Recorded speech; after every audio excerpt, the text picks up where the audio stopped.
Here we go. What's up, man? We back with another edition of Humble Dad podcast, and I got a special guest with me. Been rocking with this dude on King Talk. I don't know, man. Let's see. It's June 1st. I don't know. It's been like 5-6 months, and I remember the first time I heard him talk. He was having a passionate moment. I was like, man, something wrong with this dude. Like, I don't really know what he's so upset about. You know what I'm saying? But once I got to know him and understand his perspective and where he was coming from, I was like, oh, okay, so he has a heart for the people. People just don't understand his heart. And so as we continue to communicate, I got to actually appreciate his perspective, not as if I don't appreciate others, but his more importantly, because he was coming from a different perspective than most people actually care to even think of or share. So I want to welcome none other than my homie, Mr. Ricky Williams. What it is, bro? What's happening, my guy? Man, I'm good, bro. I hope I get to hear one of those sound bites today. Oh, I got you. I got it on deck. For whatever reason, I always look forward to it. I know that it's coming, and I still gonna laugh. You know what I'm saying? when it's played. You know what I'm saying? So that's what's up. So before we get started with all the questions, kind of tell the people who you are and what you got going in about 30 to 45 seconds. Yeah, man. My name is Ricky Williams. Just a guy here in America, man, trying to make a way for me and my family, man. What I do though, I do talk boxing and life and other things on YouTube. Y'all can check me out there at Ricky Williams Boxing. She'll pop right up. You'll see a RW and Nipsey Blue. That's how you know you're there. Like I said, man, I'm just happy to be here, happy to be on this plane of existence. And trying to make it good for me and everybody around me. That's all I got on that.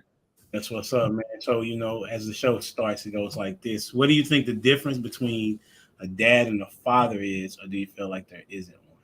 Oh, it's a big difference, man. I mean, your daddy is your daddy, right? Okay. Your daddy is the one who's there, you know, when the tears fall, when the scrapes come, you know, in those big moments and those bad moments, the person who guides you and gives you inspiration and the base on your life. Your father is just that. He shot sperm in your mom and left. You know what I'm saying? They fathered you. They didn't raise you. They didn't take care of you. They didn't put no input or you know, just they didn't help raise you. That's your father, and we all got one, you know. So okay, so you said the dad is the one that kind of is there for you as far as like emotionally and physically, right? Sure. So I want you to take me back to when you were a young dude, middle school age, or right there. Like, who was your father figure or the person that was able to do that for you? Oh, I'm glad you asked that question, because this will lead to one of our talks on King Talk, right? Okay. That everybody was trying to get me on. I was raised by my stepfather. That's him and my mother was never married, but he had a child with my mother, which is my baby sister, right? Okay. The thing is that while he was there, and I want to say this way, I'm a stepfather too, so I understand what comes along with that. But he wasn't the type of man you would want to be your stepfather, right? A lot of things he did, molested my sister for years and nobody knew. Wow. You know what I'm saying? And then when I came up of age and things of that nature, when it came into my ear, at that point, I was a young man and I felt a certain way about it. You know what I'm saying? Yeah. But I'm going to say this. He didn't teach me what to be. He was a perfect example showing me what not to be as a father. Right? So can I say, yeah, I took some stuff from him? Yeah, of course. You know what I'm saying? We all pick up things from the people around us. But again, the biggest example he gave me was what not to do as far as being, you know, being a father or being a father figure in someone's life.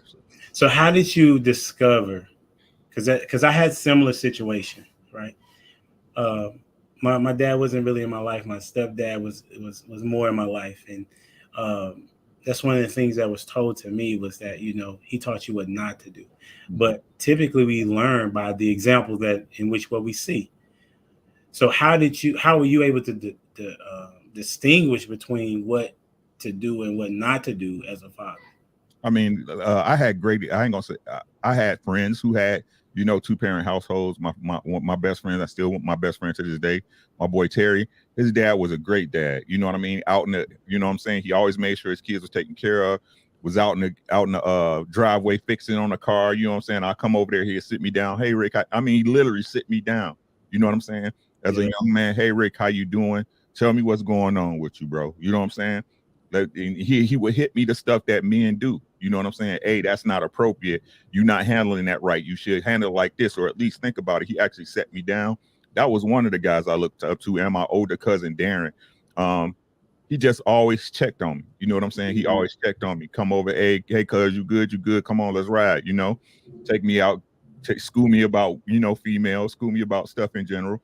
So I'm not gonna say I didn't have any good influences. I did, but I would say those two men were my saving grace. You know what I mean? Yeah, that's what's up. My uncle, the first interview that I did was my uncle, because he was my father figure, and his name is Anthony, right? But we just call him Uncle. Mm-hmm. You know what I mean? Just because that's what, and we have two others, but because of him, we were able, and he was the youngest of 8, but because of him, we were able to have an idea of what it is to, as far as being a man and as a father. So we kind of have similar paths in that regard. So when you was around middle school age, kind of talk to us about what type of dude you were, and like what kind of guidance were you getting, or do you feel like you missed some guidance at that particular point? I definitely missed some guidance. Growing up in Chicago, where my home city, we was latchkey kids. You know what I mean? Yeah. Both parents worked. We didn't see our parents, for huge parts of the day. We see, by the time my mom and my stepdad got home 7, 8 o'clock, we had cooked dinner, we had cleaned the house, we had our homework done. But when I was in middle school, man, I was a nerd, man. I was a geek. You know what I mean? I was really in the books. I wasn't too much worried about girls, man. I would enjoy English, science, things of that nature. I was just really into school. I was really, really into school. I love school. Where did that come from? Before you move on, but how did, since there was like, where did you get that from? That moment of wanting to learn. I don't know. I just always been like that. You know what I mean? When I was little, I used to tear apart, little AM, FM radios, cassette players, stuff like that. I just always been interested in TVs, VCRs. You know what I mean? Okay. I was just always interested in how stuff worked. And I can't say where I got it from, because I can't. Like I said, my dad. I wasn't raised by my dad. The things I did know about him, we never discussed, or we never talked about that stuff like that. It was just I just love school. I don't know why. It was just. I love it. Like, to this day, I still love reading. I read all the time. I love to read. You know what I mean? That's what's up. The reason why I asked, as a former teacher, boys typically do not want to read. Like they're very much deterred away from it. I guess subconsciously, or just with the environment that they're in. So that's why I asked that question, because and I was a middle school teacher. Mm-hmm. Like the dudes was like, man, why we read? What we need to read for? Like, not me. I didn't start really digging school until like my sophomore year in high school. Right? It was like it, and people say I'm weird when I say this, but it was too controlling. You know what I mean? Too structured. It's like, to me, when you learn, and you should be free to learn and take whatever perspective, because we're all shaped by our experience, right? And I have a different perspective than you. Your perspective isn't gold, right? It's just the perspective that you was taught, right? And I think people have to you have to get out of the box and see stuff with different eyes, so you can get a true understanding of it, because we all know everything's not one way. You know what I mean? So it was like, but when I got to my high school, it was always this and this and this, and you question a thesis, right? They're like, no, this is set since the beginning of time. I was like, well, didn't anybody ever question it? Was it wrong? Yeah. And that was a real fight with a bunch of my teachers, and plus I started liking girls at that. I ain't gonna say start liking, but start paying attention to girls at that time. So that was a big distraction. So that's a fact. I can see what you mean. Yeah, that's what's up. So you're in middle school, you're book savvy. So take me to a story that you remember you was having a hard time with, a situation you had a hard time with, but you had some man or some father figure come alongside and kind of help you with that scenario. Oh man. Again, this is my best friend's dad, Terry. You know what I'm saying? And again, it was my home life. You know what I mean? It was my home life. I don't want to get into it because it's really kind of personal. That's fair. But like I said, and I'm telling you, it was crazy. He knew, like, how you put on the face, right? You put on the face. hey, everything okay? You with your friends, you with your boys. You don't want nobody to think you having problems or whatever, right? Right. But I get there.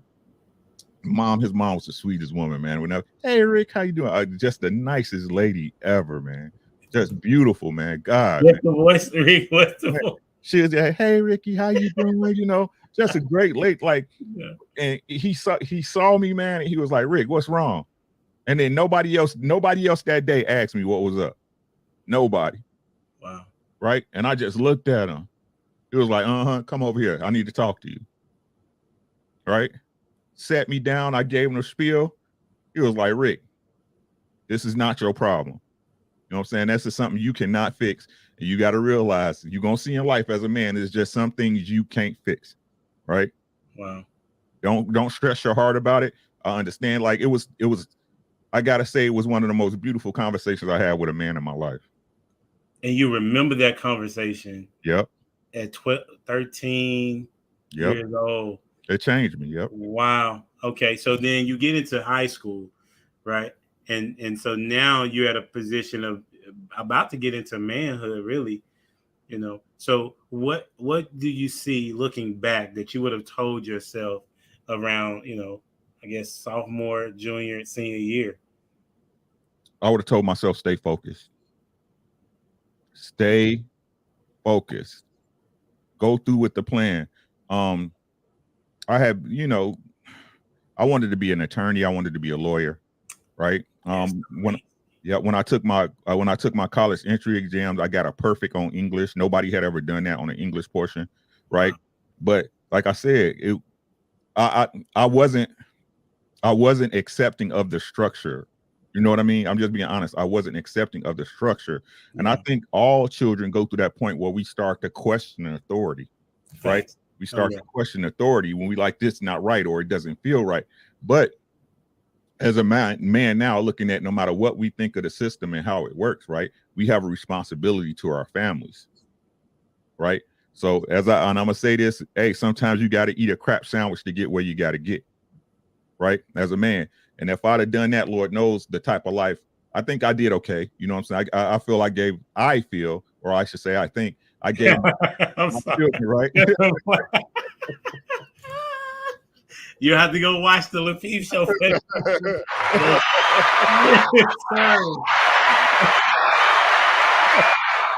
Yeah. Right.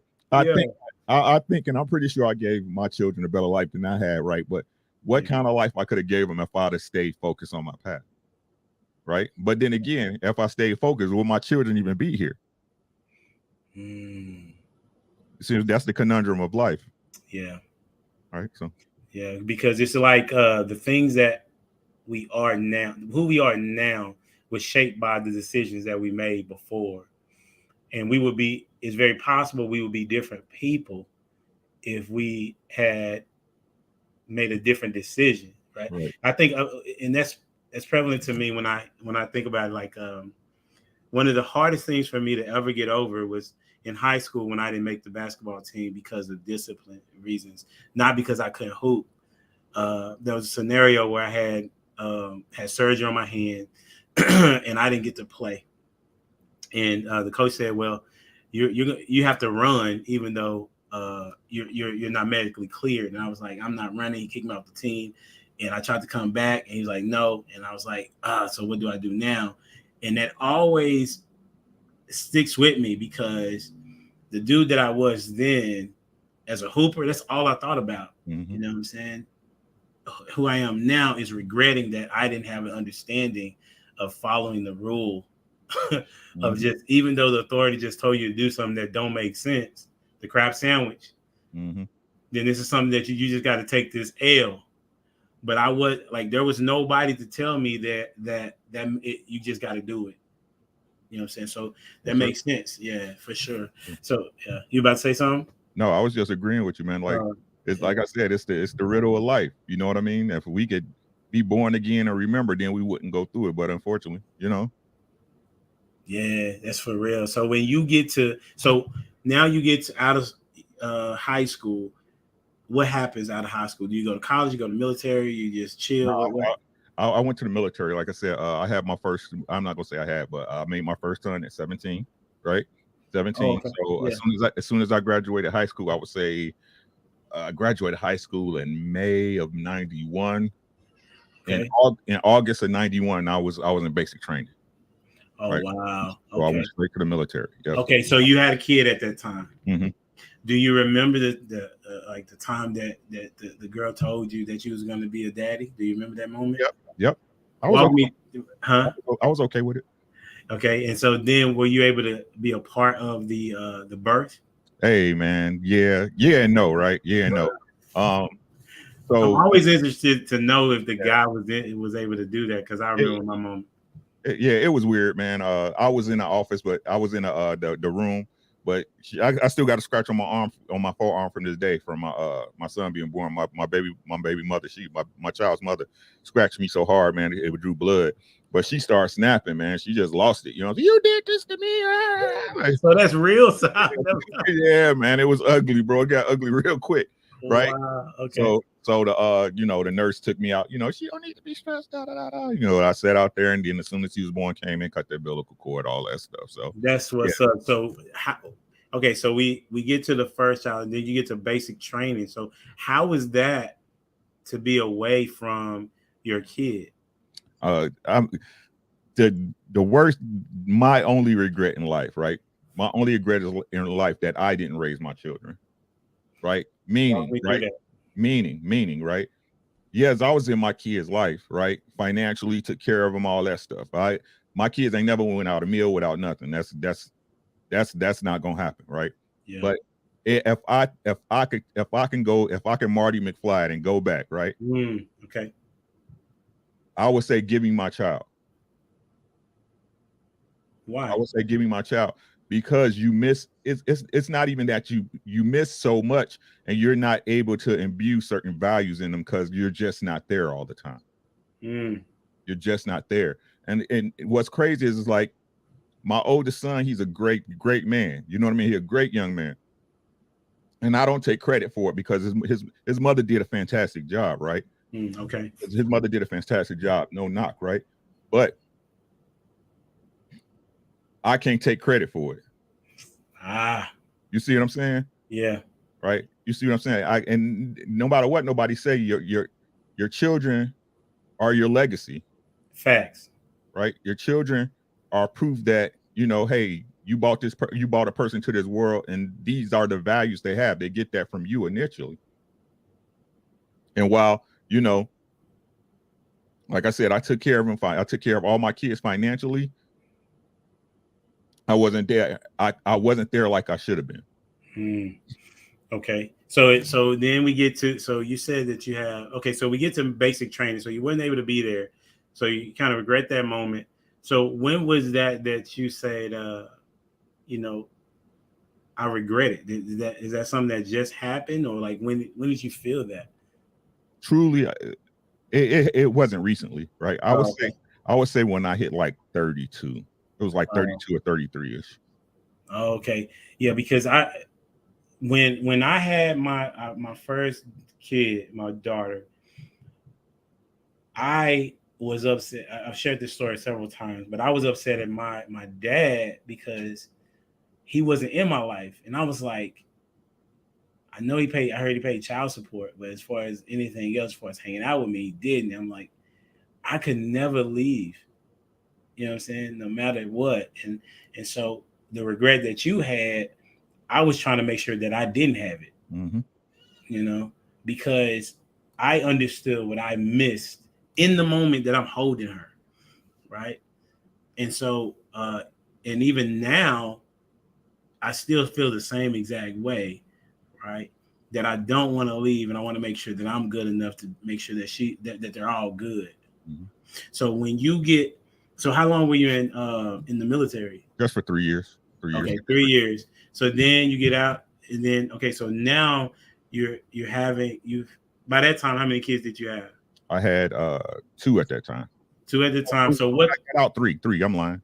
3. My baby girl had just been born.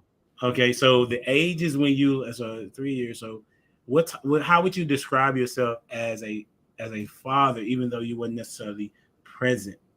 How would you have described yourself then? Just a check. Really? Yeah. Okay. And so, you didn't even get to talk to them? My daughter, yes. My daughter and my middle son, yes. My oldest son, no. Okay. So then you get to a point where when it you said you're a stepdad. So when did the situation arise when you became a stepdad and now you have 5 kids? Yeah, that happened. So I got out the military. I went back to Chicago. That's when I reconnected with my sons. Right. My daughter, Okay. I can honestly say with my daughter though, we always been Gucci. You know what I mean? Even though I wasn't there, at that point I had learned, hey, keep in contact with your kids. I pick up the phone, call every day. Here's your cell phone. You know how it go, right? So, I always stayed in contact with her. So me and her, we got a different type of relationship. You know what I mean? Yeah. My middle son, I actually raised him once I got out the military, right? Because it's my baby's mother. I don't want to pour no salt on her, but it was some crazy stuff going on. Yeah, for sure. So I had my middle son. I had my middle son with me once I came up here where I live at right now. And my youngest daughter was still down in Georgia. And again, I stayed in contact with her. The real disconnect, honestly, is with my oldest son, right? But at that point, like I said, I had moved to Chicago. My brother had already moved up here to this town. It's a city in Southwest Rochester called Southwest Minnesota called Rochester, Minnesota. It's the home of the Mayo Clinic. If you ever heard of the Mayo Clinic, it's where it's at. And my brother, he had already moved up here. And he was up here, and back then, they had nice little clubs and stuff. It was party. I was young. I was wilding. You know what I'm saying? I was wilding. So he was like, man, come on up here for the weekend. Da, da, da, da. You know me, a younger man out the military. I got money in my pocket. You know what I'm saying? Yeah. Got a car, driving a Saab Turbo, doing my thing. You know what I'm saying? Okay. You like, come up here and see me. Da, da, da, da. And I know that I hadn't seen my brother in 3 years. You know what I'm saying? So I come up here and we party and da, da, da. I meet my wife off chance, just an off chance situation, right? I'm over my brother's house where he's staying at. He had a bunch of roommates and stuff. So I'm staying at his house. My wife come in, and the dude's house he had a deep freezer, and my wife was storing some food in his deep freezer because she didn't have one, right? So she came to pick up like a turkey, some greens, some frozen greens, stuff like that. She talking about, yeah, I'm cooking Sunday, da da da. Ooh, I was like, what you know about cooking? You know what I'm saying? And we got into a little spat like that, da da da. We got into a little spat. You know what I'm saying? And then she invited me over for the dinner. She was like, if you don't think I can cook, you can come over. I'll show you. I can throw down in the kitchen, da da da. I was like, whatever. But the invitation stood. You know what I'm saying? She came because I gave her my cell phone number. Slick move, by the way, Rick. Slick move, by the way. Right? Right. So when she was cooking, she called me when she was cooking that day because she was cooking all day. Hey, just letting you know, I'm gonna have a plate over here for you with your smart butt. Da da da da. Went so over. I was already vibing. Yeah, she was just, you know how it is when sometimes you meet people, they just cool. Yeah. Man, they just cool. You like, man, that's a good person, man. Just all bad. That's what everybody say when she's just a good person. I don't take nothing away from her. She's a great lady, man. Right. Went over there, she fed your boy. That's half the battle right there. And then we just start hanging around each other, just start kicking it. Wasn't no intention. You know what I'm saying? Like I told you on King Talk, she was trying to hook me up with her girlfriends, hey, such and such, he seemed like a good dude. She said seemed because she ain't know me like that. You know what I'm saying? But, we was just vibing like people. We'll kick it, such and such, woo. I went over her house. Her house was super clean. She got 5 kids, but none of the kids around by the time you come over to her house. If it was after 8 o'clock, her kids was washed, tubbed, and in the bed already. You know what I'm saying? What? Yeah, man. It was like she's amazing, bro. Like that's why I don't get talking about people talking all that. That's a different subject. I ain't gonna get on that. I ain't gonna get on that, right? Yeah, we talking about dads, bro. But yeah, that's what I'm saying though, right? So, and we just vibe. We was just friends. I was able to talk to her because I didn't have no intentions. And like I said, and it just with time goes, and I was talking to different girls and these knucklehead girls, you know what I'm saying? I'm sitting up there trying to be, I ain't gonna say trying, I was a good dude, you know what I'm saying? Being legit, and it's not working out. I just started looking at her, I was like, man, you need to holler at her, bro. Wow. How long did that take? That took about, okay, so I got here, it was winter to the summer of 90, the summer of 97. Okay, got it. So I got here the winter of 96 because I got out the military in July of 96. So I got up here in the winter of 96, the summer of 97. That's why I was like, you talking to the wrong one, homie. You know what I'm saying? Yeah. And then and I came at her, I let her know my intentions. And she was like, at first, she gave me the rigmarole. You my friend. You know how they you was in the friend box. Yeah, man. You know what I'm saying? Okay. You my friend. I don't want to ruin our friendship. Da, da, da, da. Okay. Like, okay. That's what your mouth say. You know what I'm saying? So and like I said, and then I knew what I was getting into. She let me know all back. She was like, I don't need no man that can't take care of me and my kids. I got stuff to do. We got plans, da da da da. And it was what it was. You know what I'm saying? Wow. And you was cool with that. That's what's up. What made you be cool with that? So the reason why I asked, right? Because the narrative is currently is that a dude should not be trying to rock with a woman that has kids, which, okay, every situation is so different that how would you be able to make such a blatant statement, right? So what made you be comfortable enough to want to, as she said, take on her kids and be responsible for her kids? Because I loved her. Because I loved her. I felt she was worth it. Talk that right there. I loved her. You know what I'm saying? You know what I say, man. Hey, sometimes to win, you got to risk losing to win.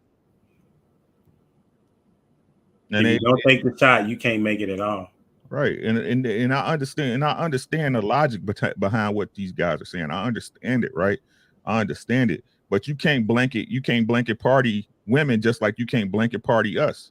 Right. Right. You can't blanket. You can't blanket everybody into one thing because you scared this gonna happen to you, bro, or something happened to you before. It don't go like that. Everybody is different, right? And I mean, let's be honest, right? A lot of these dudes that preach this same morale, your mother probably had kids before you was born. So if some man thought like you wouldn't be here. It's just stupid. It's stupid. Like it's a preference. It's not a necessity. That's all I'm saying. It's a preference. It's not a necessity. And what have you, since you are at this point of like having kids out of the house, like talk to me about when they were in the house. What was something that you learned as a result of having these children? What did it do for you, or what's something that you've learned as a dad? I guess the biggest thing I learned as a dad is that your kids have a mind of their own. Okay, walk me through that one. Right, that's a fact, but walk me through that. Yeah, this the thing, right? Society as a whole, or I should say, I shouldn't even say that because I don't know all of society, but people in general try to give you this, right? Your children are a reflection of you. Yes. Right. Your children are a reflection of you. Da da da. It could be. It's the farthest thing from the case. This is what I believe. Right. Your kids have influence coming from you, from their friends, from their friends' parents, from teachers, from television, media, you name it. Right. Okay. The best you can do for your children is lay the correct baseline, lay the correct foundation to let them know, hey, this is how the world works. And I'm brutally honest with all my children. I'm talking about dead dog down to what it is. When I talk to my girls, I tell them there's no reason for a man to be laying with you and he's not taking care of you. Right. You're trying to have a baby with somebody, that man should marry you. And if he believes you're worth it, he'll wait until you're ready. You should feel no pressure about sleeping with no man. Now you're going to do what you're going to do, but just know that comes with responsibilities. Okay. Right. Don't be mad at that man because hey, this is the game. Everybody try to make this game something it's not. A man's hollering at you for a reason, not because he thinks your mind is deep and you might be the quickest preen out of unit. He trying to get in your box. This is the game. No matter how y'all try to dress it up, slice it and dice it and make it pretty, that's what it's about. These dudes are out here trying to stick your daughter. Yeah. Right? And if that man's attractive enough, if he's cute enough, if he ticks certain boxes on your daughters, how can I say? Biological, right? Mm-hmm. It's biological, right? If your daughter sees a man that she's sexually attracted to, she's gonna want to sleep with him. This, y'all try to make it like it's something it's not. This is what it is. That's a fact, yeah. Right? So I teach my sons and my daughters, hey, bro, don't be shooting up in no chick, bro, that you don't know what she about. Don't do that. I'm telling you, because no matter what, whether you gonna have to take responsibility or the state put it on you financially, you gonna pay for it. So make sure you choose correctly. What I'm always preaching, choose correctly. How do you do that? How do you do that? You take your time, you get to know a person and understand that even if you believe you know that person, you could be making a mistake. And that's at any time. Anytime. And you just got to trust the decision.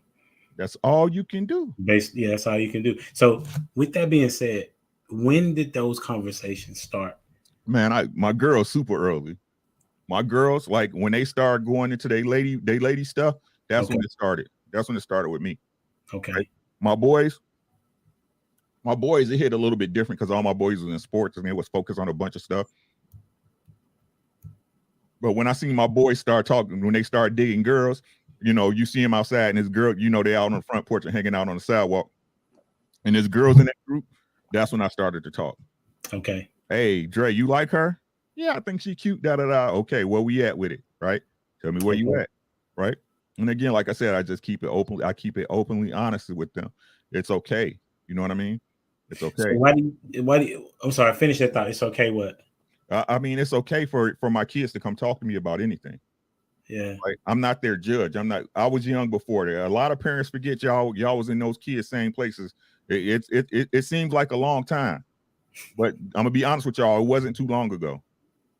Yeah. And then it seems like the challenges are a little bit more now because there's not a lot of parental necessarily guidance that I can have necessarily. I mean, there are some, like if you give them a phone and they're at school and they're away from you, you got to have instilled in them so much of a baseline that you trust that you have given them a baseline that they can operate on in any scenario, right?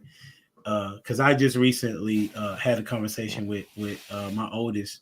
She's about to be 13 here in a couple weeks, and I was telling her, I said, "So you liking boys?" I was asking. I said, "You liking boys or whatever?" She's like, "Yeah, this is what I like." I said, "That's cool." Matter of fact, one time she just came and told me.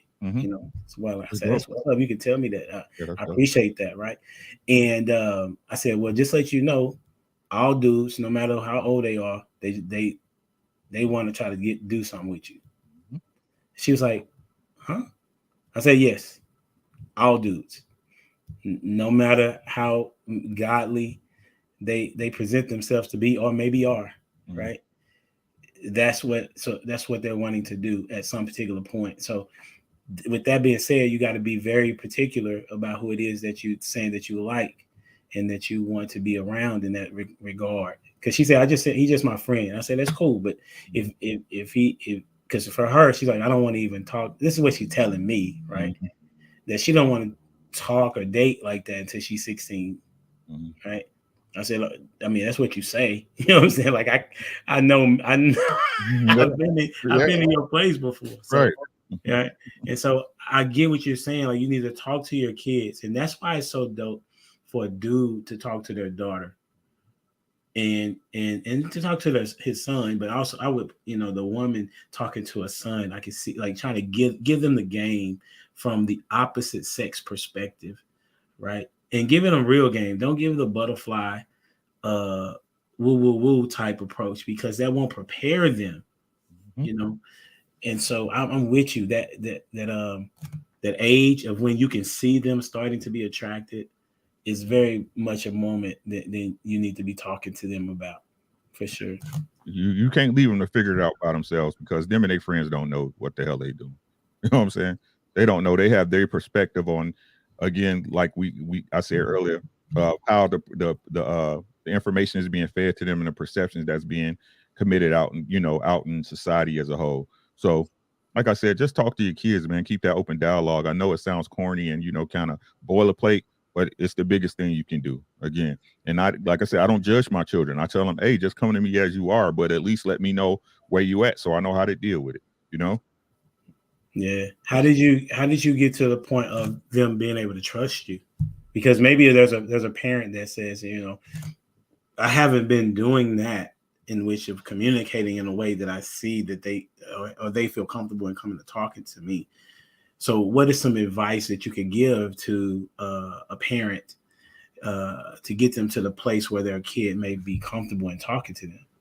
I mean, the biggest thing with me is that this what I should say is one thing that people should try. I don't know if it'll work for you, but it worked for me.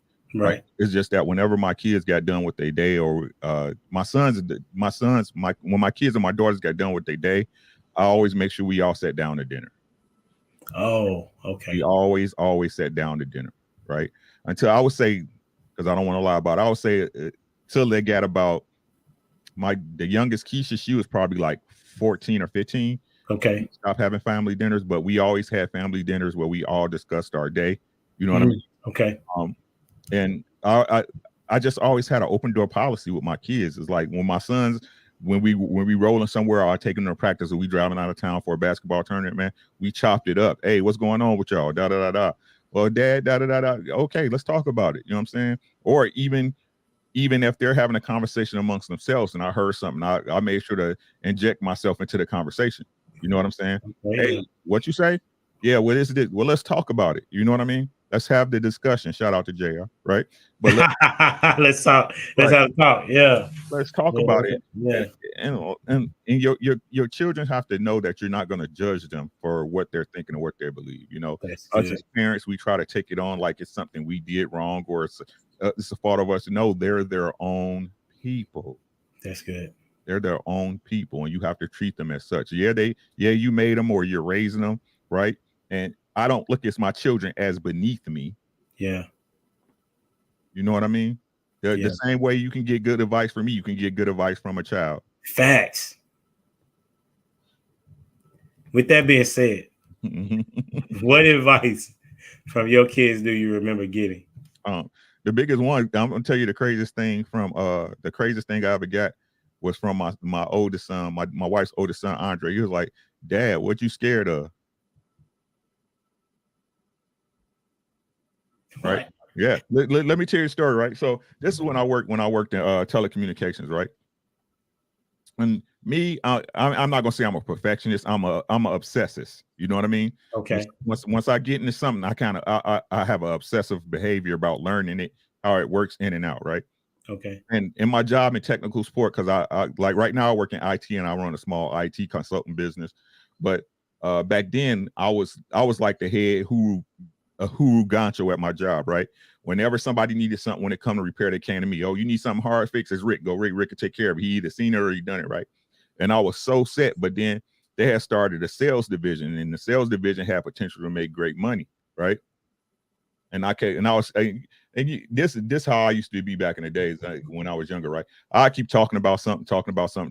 Man, I really think, man, the sales job, da da da da, right? And we was in the car, and we was going to a football game. I remember my oldest son, Andre. I was like, man, now I was talking about it again, trying to convince myself out of it. You know what I'm saying? Trying to talk myself out. Man, this tech job is so easy, man. I got it set up, man. I got my schedule the way I want it, man. People, you know what I'm saying? I'm doing my thing. It was like, Dad, what you scared of, bro? How old was your son to say that, bro? 15. What? 15. It was like, what you scared of, man? Ain't that what you tell us? What you scared of? What happened? We said, what's the worst that happened if you ain't good at sales? What you gonna do? Go back to your other job? Nah, I switched over and I was good. I was good at it. You know what I mean? Wow. That's why I'm not afraid of nothing. I'm not afraid of nothing. If a child can come out here and if a child 15, 16 years old, when they're not sure of their body, their voice changing, everything around them is weird, and he can go out there on the football field or the basketball court and take on these opponents of people they don't know the talent level, the skill, nothing, right? Yeah. Right. And they can put their fear to the side to do something that they're afraid of. Me as a grown man with more experience and hopefully more knowledge, right? Yeah. That's scared to just take the step to try something different. That's good. Don't be scared. Really good. That's good. That's a learning lesson for me as well. One of the things that my kids kind of taught me is to move forward, right? Regardless of the challenge, move forward regardless of the challenge. And so it's really impressive of the things that they've said to me, right? All of them said something totally different, and they've made sure that they try to, what's the best word to say, that they would tell me something like that, you say you believe in God, you know what I'm saying? So what does that look like now? You know what I'm saying? Things of that nature, right? And I'm having to think, okay, so why is it that I am, as you kind of alluded to, why am I being fearful when it is that I've been telling them not to be fearful? You know what I'm saying? So not worse than a hypocrite. Ain't nothing worse than a hypocrite, bro. So that's what it's been like. I was like, okay, so yes, I may be frustrated, but listen, I'm not gonna quit. I'm not gonna give up, because that was literally one of the main reasons why I continued to do my dissertation, because I did not want them to see that Dad quit. You know what I'm saying? I wanted to make sure that I finished, and I'll be finished here shortly. Shout out to me. Yes, sir. Shout out to you too. Say, I like to thank me. You know what I'm saying? Absolutely. Right. That's what's up. So, and then, I think this is the part that I'm taking away from you is the ability to figure out how to have that open door policy with your kid, because what will happen is that it'll be reciprocal. That means that you'll learn from them, they can learn from you organically, as opposed to, because you can always have a learning moment, right? You can always have a teaching moment. Right. But if you have an open door conversation about whatever, you're going to learn a lot more about who they are as individuals. Because I tend to do like a questionnaire to my kids. Right, as opposed to just having a general conversation at times. And so that's what I'm gonna take away. And that's why I like doing these interviews, because they have made me a better dad. You know what I'm saying? I'm probably one of the dopest dads on the planet. Yes, sir. all because of the guys that I talk to. You know what I'm saying? But yeah, that's what it is. And so I appreciate your value that you're adding to me today. You know what I'm saying? This has been dope. I appreciate the time, bro. Absolutely. So we're gonna get into these funny, get to know you type questions, right? You're gonna have to give me a number between 1 and 45. I'll ask you the question, you answer this in depth or shallow or whatever you want, you know what I'm saying? And then we got 2 questions after that. So give me a number between, matter of fact, I ain't gonna even do 1 to 45 because people be choosing the same numbers, bro. Like for real. All right, I'm gonna go with 18 through 30. Give me a number between 18 through 30. Let's do 27. What is your most favorite thing you like about living where I'm sorry, how you say it? What is the most favorite thing you like about living where we do? That doesn't make sense. What is the most favorite thing you like about living where you are? Where I'm at? Yeah. See, that's kind of weird because I've been contemplating moving, but so why did you move there? What did you like about it? Why you was there? Man, to be honest with you, the people are awesome up here. You know what I mean? Rochester is one of those towns where you can, just stop and talk to somebody in the middle of the street. Hey, how you doing? What's up? It's a lot of good people up here. Rochester, where? Rochester, Minnesota. Oh, I didn't even know that. Okay. My mom and my sister live in Rochester, New York. Yep. They get confused. Crazy. Yeah, I get confused a lot. But it's just great people here, man. Like, and people like, from my experience, I can't speak for nobody else, right? But I kind of attribute that again. People attract who they, what they attract, right?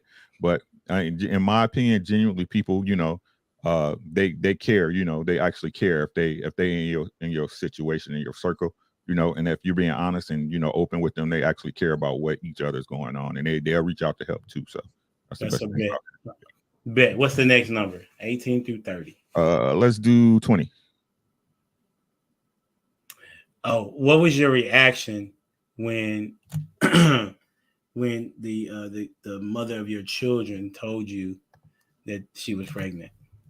Man, okay, I'm gonna go backwards, right? Okay. So my ex-wife, when she told me, I was like, I know. It was one of them nights, you know what I'm saying? It was one of them nights, you know. Oh my goodness. I was like, I know, you know what I mean? Facts. I I got know, you. right? Yeah. But yeah, I was happy about it, man. I was happy about it, man. It's, we'll talk about that offline one day. Yeah, for sure. Probably in Atlanta. But yeah, man. My middle son, I was shocked. My middle son, I was shocked. Okay. I was like, what? I was like, nah, you playing, B. She was like, yeah, I might be.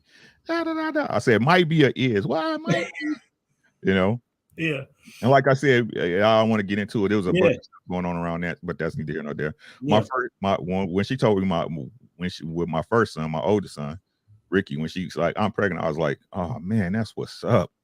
You know what I mean? I was like, that's what's up for real. I'm gonna be a dad. She was like, yeah. I was like, yeah, you know what I'm saying?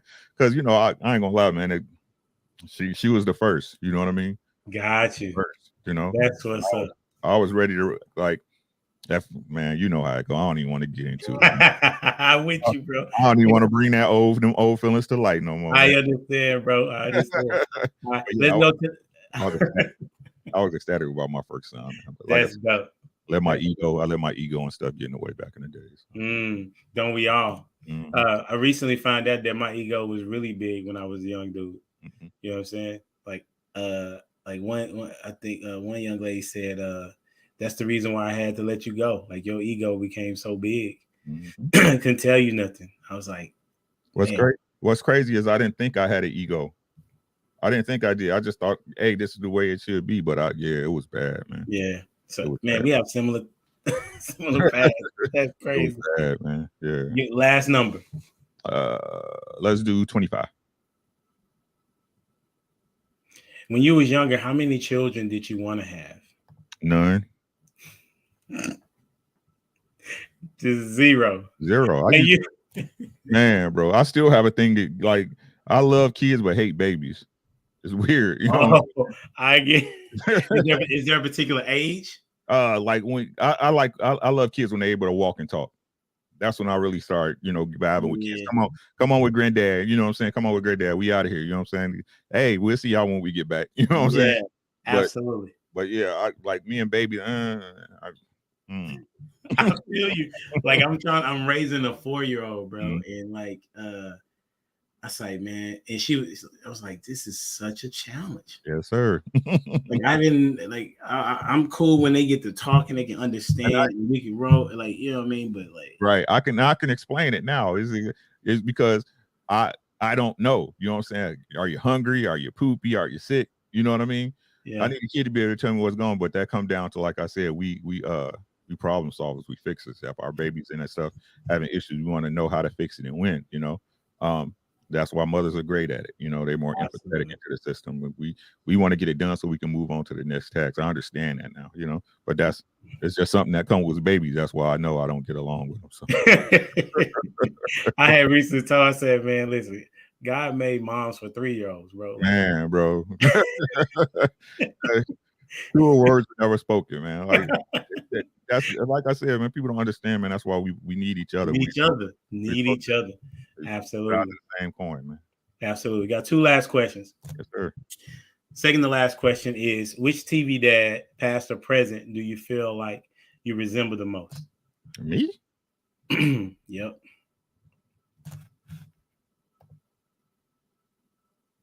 A TV dad or a movie dad? John Q.